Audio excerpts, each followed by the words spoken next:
Welcome, here I've got DOOGEE S80 and I'm gonna show you how to change photo resolution in the camera app at this device. So let's start by tapping on the camera button to open it, and for now we are on standard photo mode. Let's slide simply to the left to get access to more options about the camera we can manage, and now we have to focus on the bottom button, the camera settings. So when we tap on it, we get access to more settings with resolution at the first position.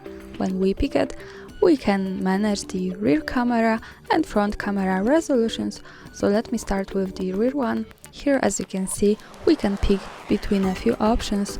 This is the aspect ratio connected with the quality in megapixels, so you can pick whatever you need. I of course suggest you to keep it on the best possible quality, which is 12 megapixels to each ratio.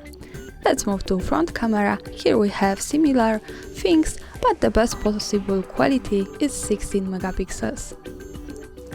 And that's all. This is how to change them. Thanks for watching, subscribe our channel and leave the thumbs up.